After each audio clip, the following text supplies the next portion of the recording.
finalmente livres. Finalmente livres. Graças a Deus Todo-Poderoso, somos livres finalmente. Assim se encerrou o discurso I Have a Dream, Eu Tenho um Sonho, de Martin Luther King Jr., na marcha pelos direitos civis em Washington, em 1963. Essas palavras expressavam a alegria do alívio da liberdade, porque elas foram pronunciadas um século depois em que a liberdade havia sido proclamada nos Estados Unidos. Um século depois em que a escravidão havia sido abolida. Sem dúvidas, as palavras finais do discurso de Martin Luther King Jr. é algo que todo cristão não deveria esquecer. Por que eu falo isso?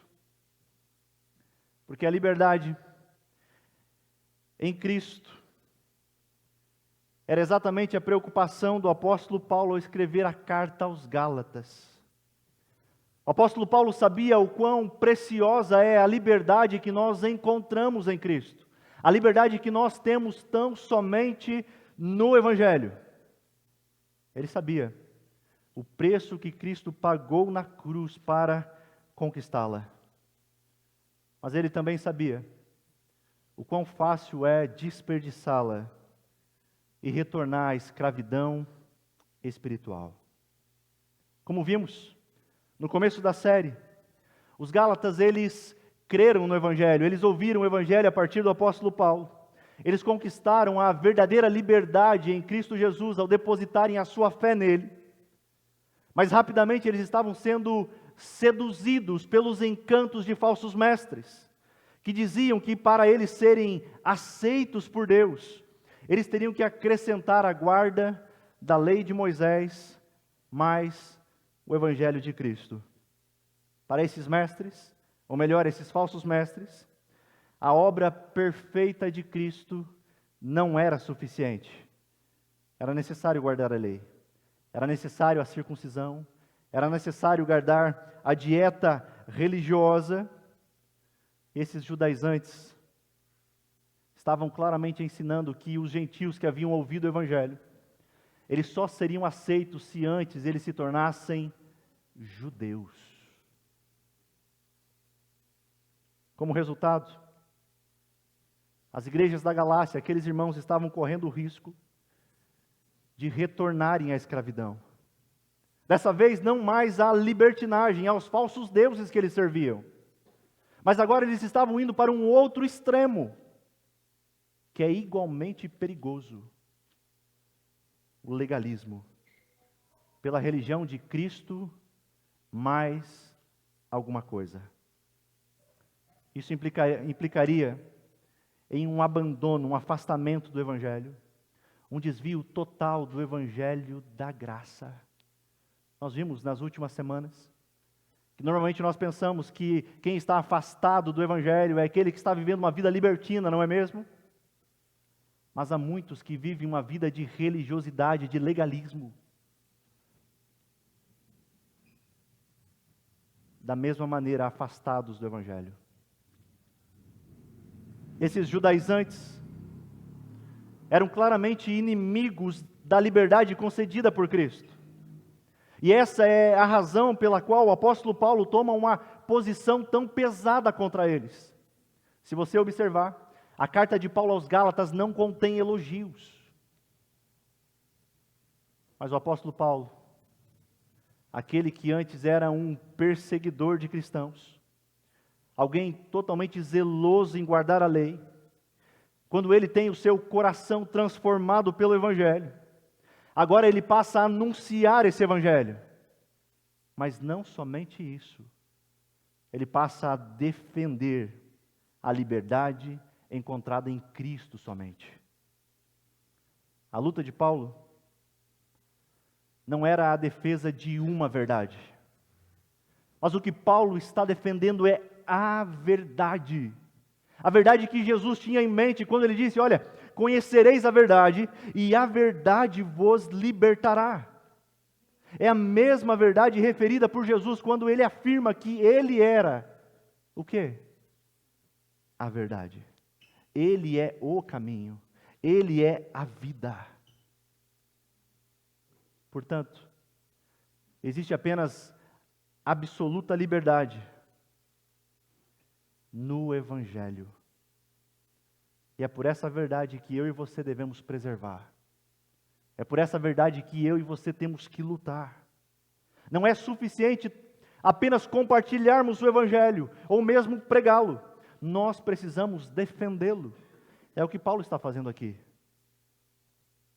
A liberdade cristã, a liberdade que Paulo fala, é que a salvação não é alcançada através das obras. Não é alcançada através da obediência à lei de Moisés, como a circuncisão e as outras práticas. Mas a salvação, ela é alcançada tão somente pela fé em Cristo. E ele enfatiza que os crentes estão libertos da escravidão da lei e da condenação do pecado. E agora eles estavam querendo retornar outra vez à escravidão.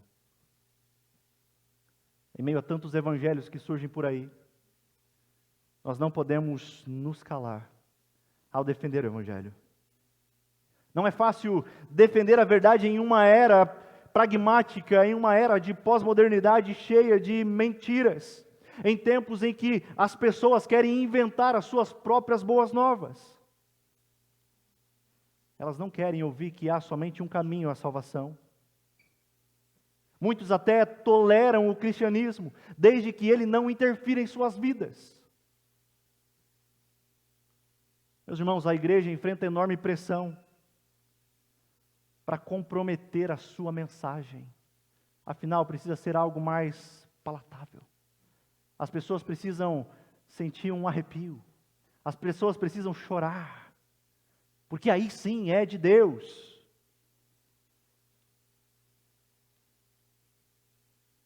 A igreja tem enfrentado diversas pressões para mudar o contexto, o conteúdo da mensagem.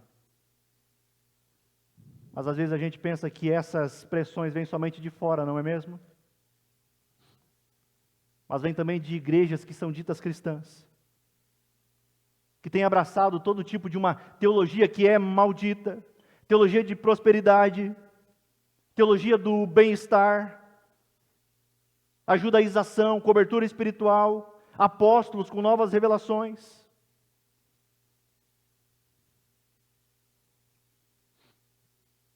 Mas se tem algo que nós não abrimos mão, é da liberdade que temos em Cristo. Qualquer acréscimo ou qualquer diminuição no Evangelho. O apóstolo Paulo, escrevendo no primeiro capítulo, ele diz que é um Evangelho falso, porque não há outro Evangelho. João Calvino, ao escrever sobre a defesa do Evangelho, ele diz o seguinte: o cão late quando o seu dono é atacado. Eu seria um covarde se eu visse a verdade divina ser atacada e eu continuasse em silêncio, sem dizer nada. Meus irmãos, nós defendemos o que para nós é mais importante. Nós lutamos por aquilo que é precioso a nós, não é mesmo? Pais defendem seus filhos, torcedores defendem o time do futebol, o seu time do coração. Defendemos políticos. O exército é para defender o país. Mas e os cristãos? Os cristãos defendem o Evangelho de Cristo. Abra sua Bíblia comigo, na carta de Paulo aos Gálatas. Nós veremos capítulo 2, os 10 primeiros versículos. Carta de Paulo aos Gálatas, capítulo 2, os versos 1 até o 10. Estará projetado aqui à minha direita.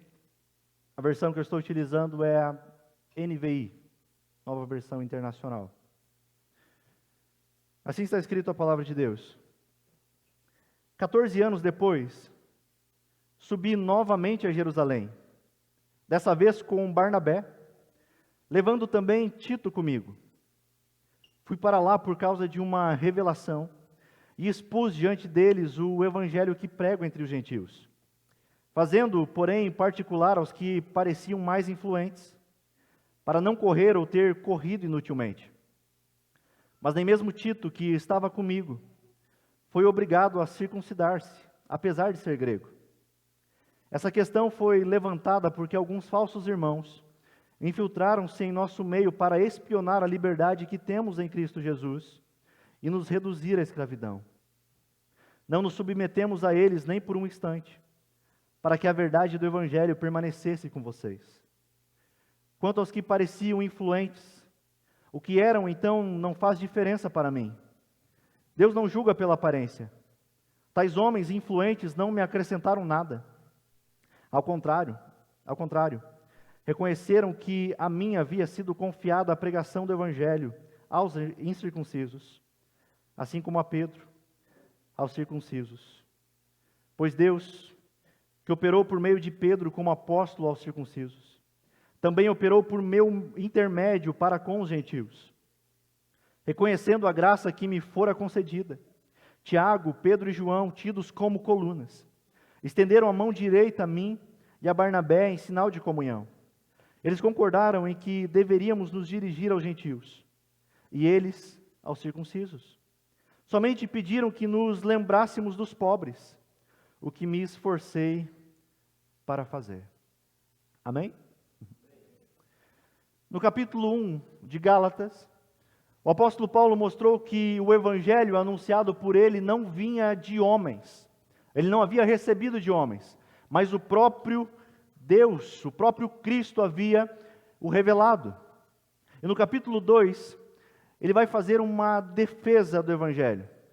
Ele mostra que a mensagem pregada por ele não é diferente, mas é a mesma mensagem proclamada pelos outros apóstolos. De acordo com o texto que lemos, nós vemos a defesa de Paulo. E claramente nós vemos que também devemos defender o Evangelho. Ele foi dado para ser defendido. Observando Paulo, nós vemos que o cristão não deve apenas desfrutar os benefícios do Evangelho, mas em algum momento da sua jornada, ele vai precisar defender o Evangelho. O que ele defende? O que Paulo está defendendo? O que torna o Evangelho algo tão precioso que mereça a nossa defesa? Você já se perguntou isso? Por que o Evangelho merece que a gente lute por ele, para defendê-lo? Ao longo desse texto, Paulo nos diz que devemos defender o Evangelho, e por isso, nessa noite, eu quero destacar apenas 3 pontos com vocês. O primeiro é que todo cristão deve defender a liberdade que o Evangelho nos oferece. No o primeiro versículo, se você observar, o apóstolo Paulo está escrevendo ainda em um tom autobiográfico. E ele abre o capítulo de número 2, escrevendo que 14 anos depois de uma das suas viagens a Jerusalém, outra vez ele vai a Jerusalém. E a pergunta que fica: o que 14 anos depois? O porquê de Paulo ir novamente a Jerusalém? E nós encontramos essa resposta no versículo 2. Que ele diz que subiu a Jerusalém por causa de uma revelação. Mas que revelação foi essa? Nós não sabemos exatamente qual foi o tipo de revelação que ele está aqui se referindo. Mas é muito provável que tenha sido a revelação de Ágabo, que nós encontramos no capítulo 11 de Atos. E qual é a revelação? A igreja estava reunida. De repente, Ágabo traz uma palavra sobre uma fome que estava para chegar. A fome chega, atinge principalmente os irmãos, as igrejas da Judéia, que eram as igrejas mais pobres. Portanto, o apóstolo Paulo recolhe ofertas entre as igrejas gentílicas e vai até Jerusalém com esse propósito de levar essas ofertas às igrejas que lá estavam, a fim de cuidar dos necessitados. Mas há também um segundo propósito da ida de Paulo até Jerusalém. A parte B do versículo 2 diz que Paulo, enquanto esteve lá, ele expôs diante dos apóstolos o Evangelho. Ele expôs o Evangelho que ele pregava entre os gentios. E olhando para as palavras de Paulo, a gente procura nos colocar na situação. E quem sabe, o apóstolo Paulo estava aqui com certo receio. Um certo medo. Porque ele diz: fazendo, porém, em particular aos que pareciam mais influentes, para não correr o risco, para não correr ou ter corrido inutilmente. Depois de tudo que Paulo passou, será que nessa altura do campeonato, Paulo está com dúvidas do que ele havia pregado? Será que agora o apóstolo Paulo está pensando em mudar, em adaptar a sua mensagem? Será que o apóstolo também foi seduzido pelos falsos mestres judaizantes? Não. Porque ele havia recebido o evangelho do próprio Cristo ressurreto. Não havia dúvidas em seu coração quanto à mensagem do evangelho. Mas nitidamente ele está preocupado com as igrejas da Galácia, com a invasão desses falsos profetas, desses falsos mestres. Esse é o medo de Paulo aqui. Ele estava temendo o perigo de ter corrido inutilmente, caso não conseguisse refutar essas mentiras ditas por esses homens. Em nosso texto, versículo 4, Paulo outra vez faz questão, chama a atenção que esses homens estavam outra vez pervertendo o evangelho.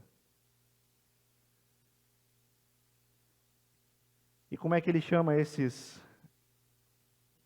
homens? Versículo 4.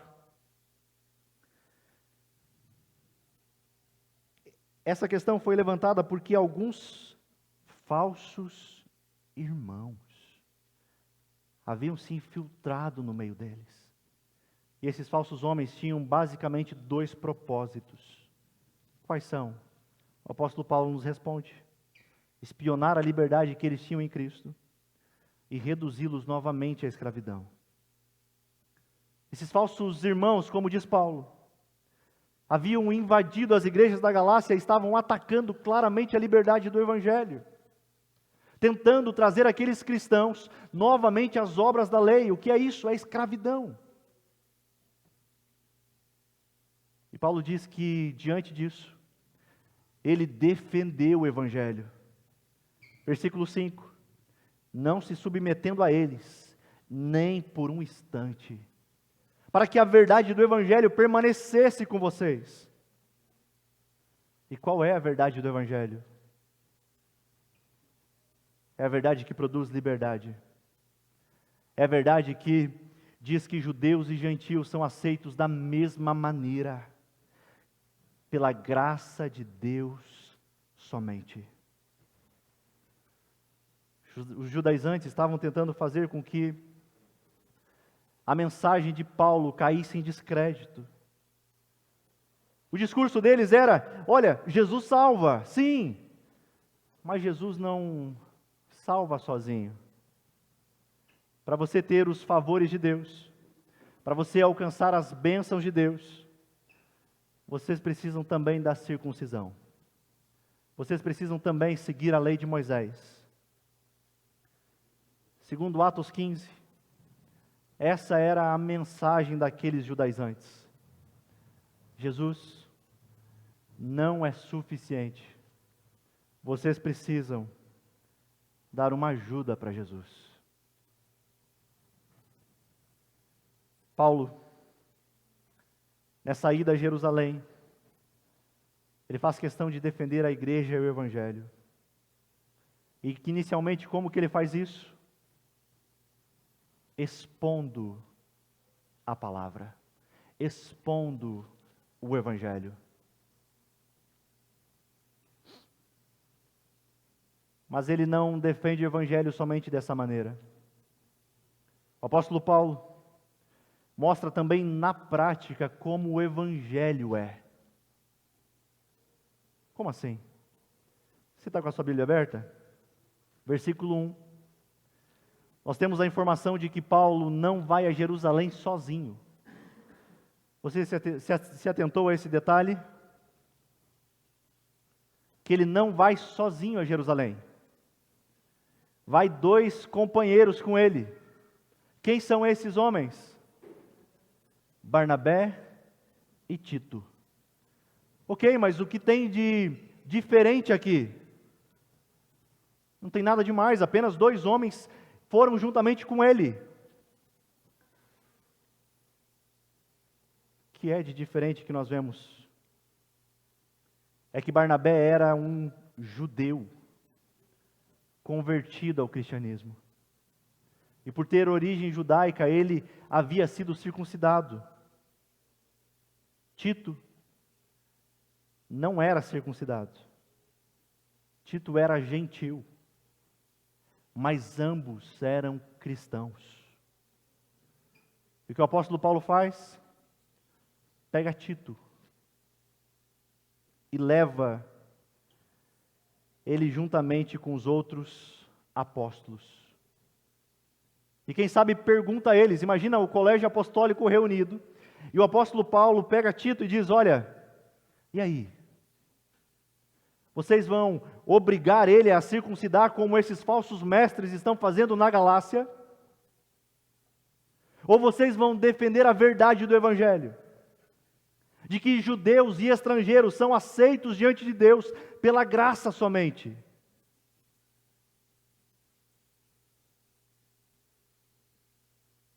Aqui a gente poderia ter uma clara divisão entre a igreja, que implicaria em algumas consequências até os dias de hoje.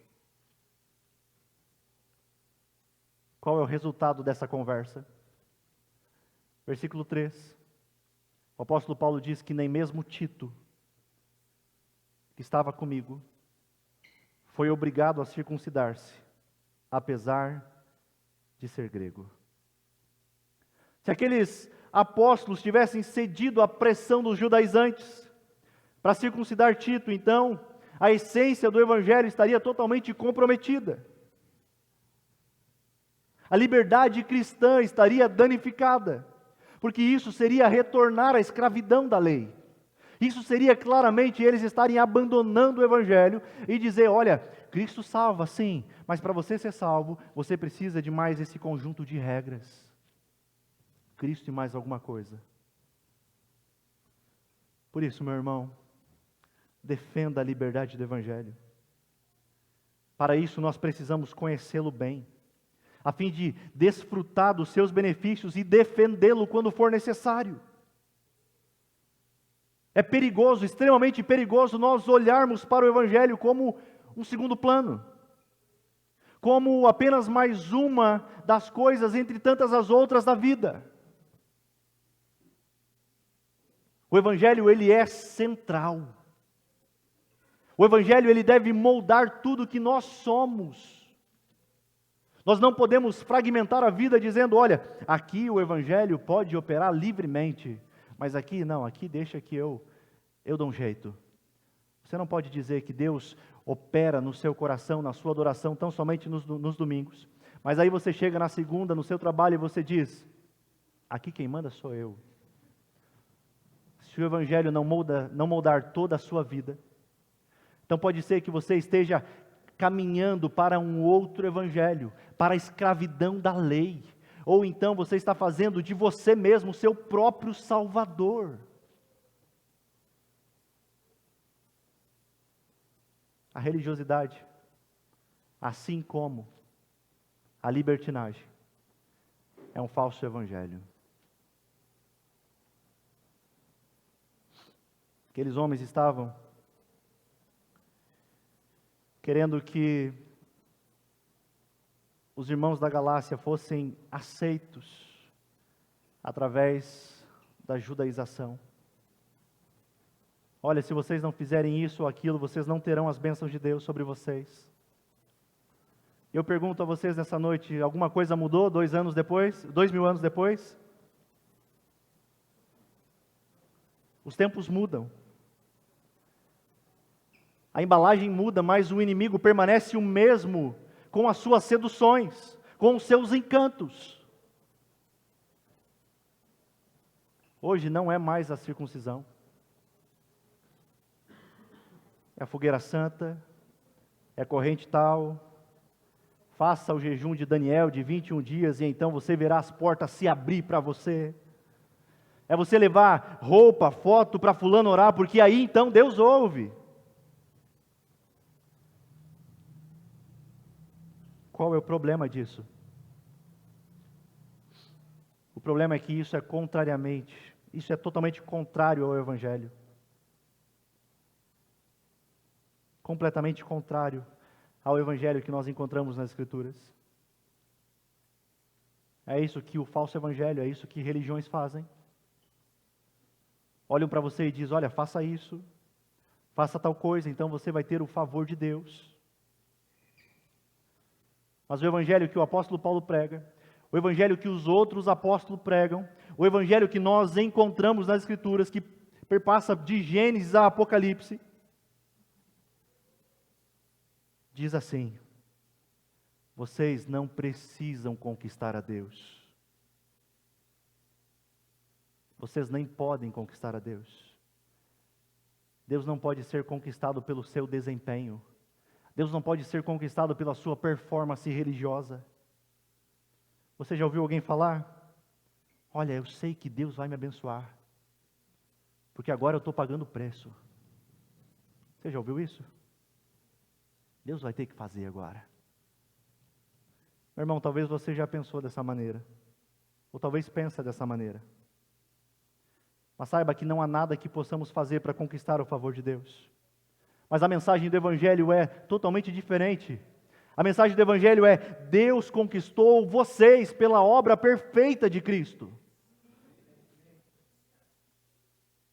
Essa é a verdade do Evangelho.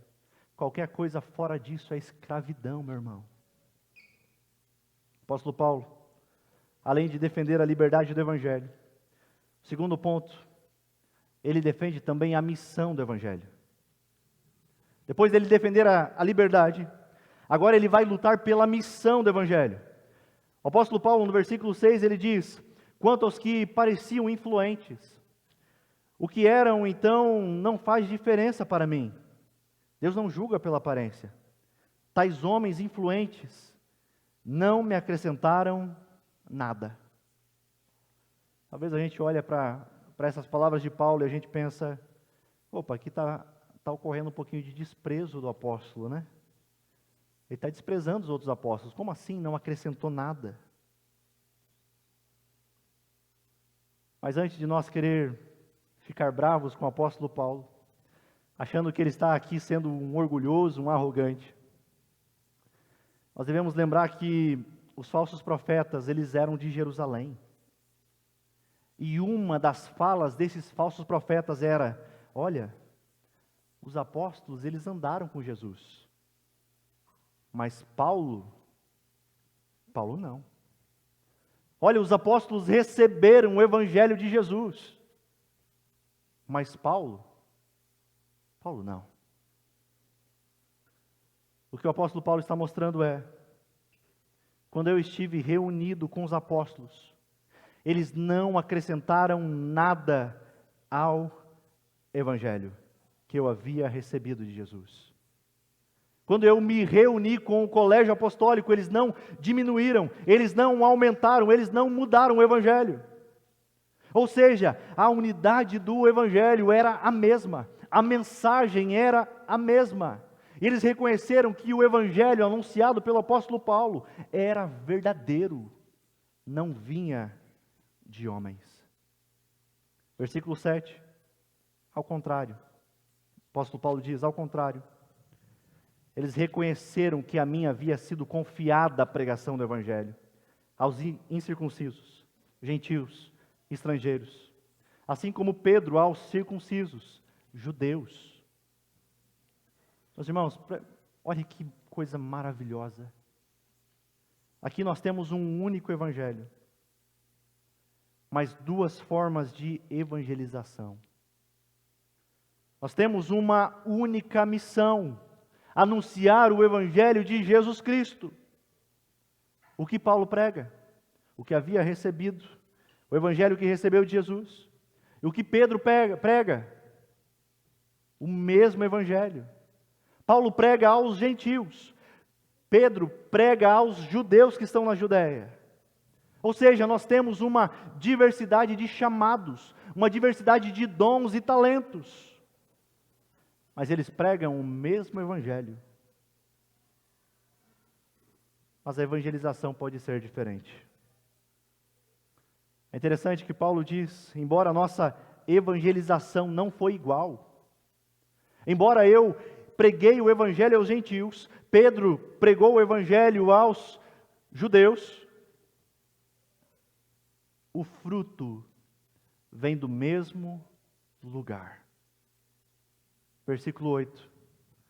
Pois Deus, que operou por meio de Pedro como apóstolo aos circuncisos, também operou por meu intermédio para com os gentios. Ou seja, pregamos o mesmo evangelho, temos a mesma missão, mas pregamos a pessoas em lugares diferentes.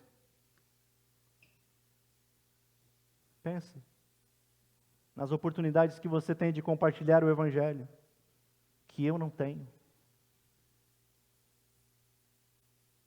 Onde você está? Seu trabalho, nos seus relacionamentos, com seus amigos. Todos nós temos oportunidades únicas de anunciar o evangelho de Jesus. E no final das contas, é Deus quem opera através de Pedro. É Deus quem opera através de Paulo. É Deus quem opera através da minha e da sua vida. Paulo diz aos Gálatas: nós entendemos a missão, entendemos o evangelho, nós entendemos também a diversidade na evangelização. E agora nós estamos unidos pela mesma causa, lutando pelo evangelho. Meus irmãos, antes de nós seguirmos adiante, é necessário fazer uma observação quanto à evangelização. Há pelo menos dois extremos. Um extremo é que, na motivação de contextualizar o evangelho, pessoas acabam adaptando o evangelho ao mundo moderno, retirando elementos que são ofensivos ao homem pós-moderno. Muitos procuram anunciar um evangelho falando apenas o que as pessoas querem ouvir. Essa história de dizer que o ser humano é um pecador, um depravado, que precisa da graça de Deus, que precisa de salvação, e que longe de Cristo só há condenação, é um discurso que ofende as pessoas. Então por isso a gente não pode falar isso. A gente tem que mudar. A gente tem que pregar um Jesus só paz e amor. Olha, venha para Jesus. Jesus está de braços abertos te esperando. Jesus te ama.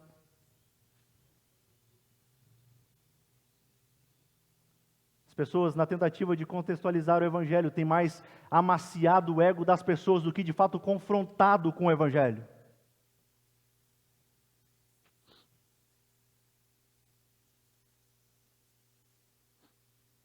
E com isso, nessa tentativa de contextualizar a essência do evangelho tem sido esquecida.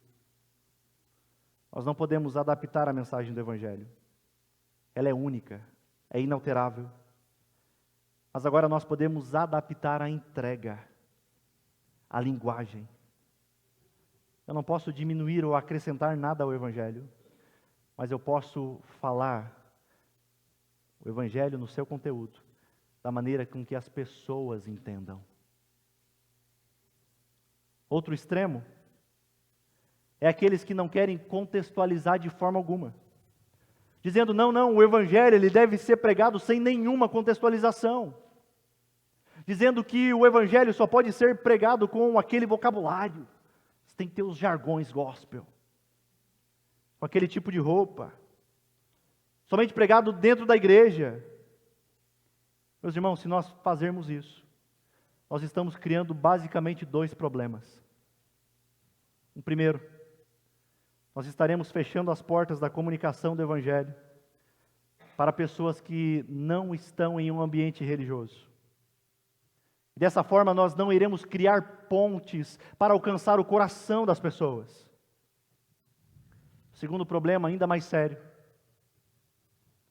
e isso cria uma espécie de legalismo, pois estaremos dizendo que as pessoas estão fora, que para elas serem aceitas ao Deus verdadeiro, elas precisam reformar, não teologicamente, mas elas precisam passar por uma reforma externamente. Elas precisam entrar na caixa da religiosidade. Precisa falar tal coisa, vestir de tal maneira, para então poder ser aceito por Deus. Precisa de um monte de coisa que nós não encontramos nas Escrituras.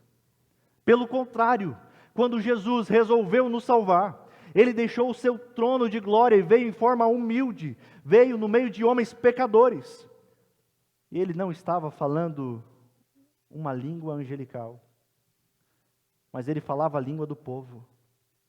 Jesus não se vestia como um rei, mas se vestia de maneira comum. Inclusive, quando Judas o traiu, ele precisou dar um beijo em Jesus para que os soldados o reconhecessem. Por isso, na evangelização, nós pregamos uma só mensagem: Jesus Cristo salva, e isso basta. Amém? Você não precisa fazer mais nada para ser aceito por Deus. Apenas depositar a sua fé em Jesus Cristo, e você está aceito para todo o sempre. Depois de Paulo defender a liberdade e a missão, por fim, terceiro ponto, todo cristão deve também defender a unidade do Evangelho. Quando Paulo estava defendendo a liberdade, ele estava defendendo a unidade. E ao defender essa unidade do Evangelho, ele está mostrando que judeus e gentios, eles se aproximam, podem se achegar até Deus por um único caminho.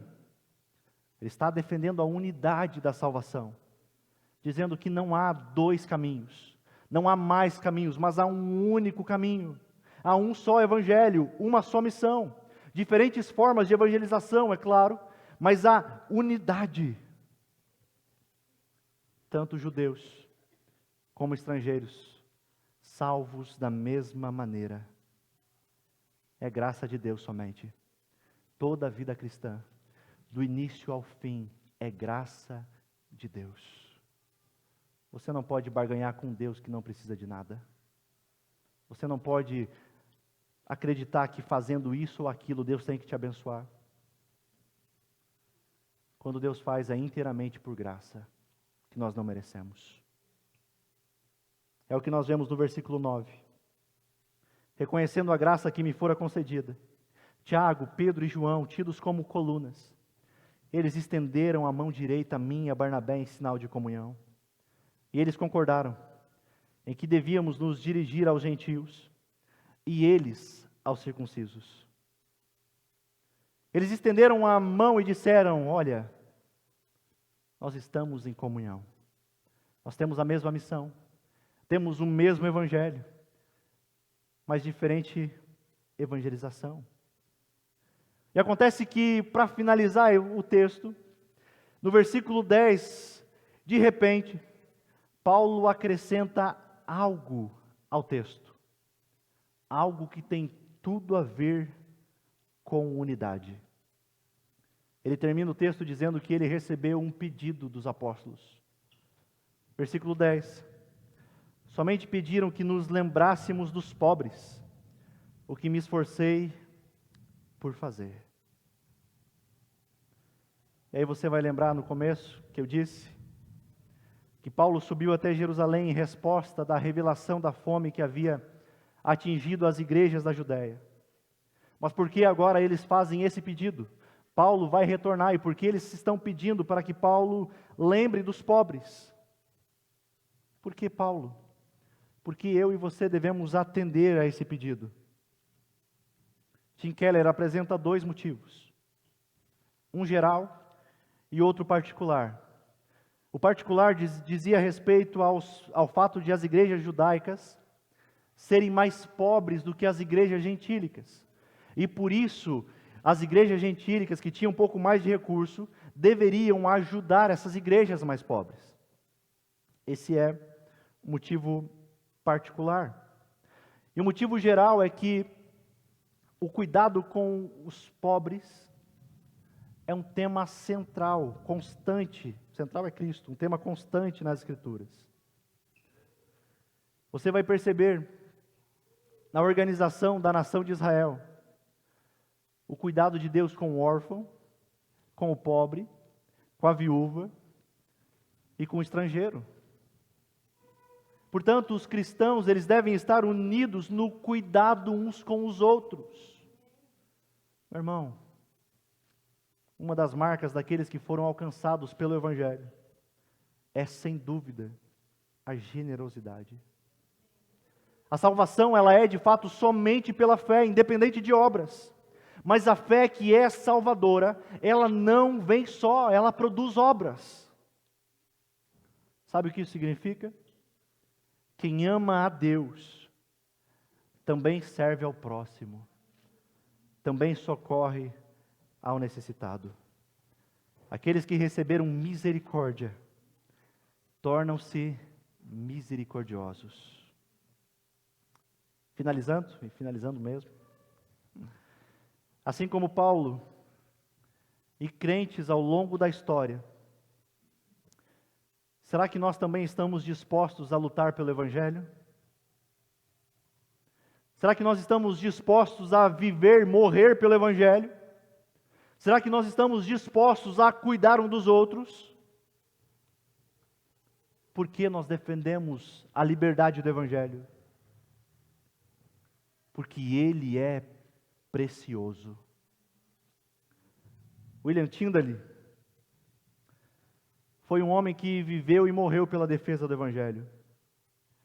E por ele não receber autorização do rei da Inglaterra para fazer a tradução da Bíblia para o inglês, ele fugiu primeiramente para a Alemanha e depois ele vai até a Holanda, onde ele fica exilado por 12 anos. E nesse exílio ele traduz o Novo Testamento de grego ao inglês. E ao fazer isso, aquelas Bíblias precisavam ser contrabandeadas para a Inglaterra. E glória a Deus por isso.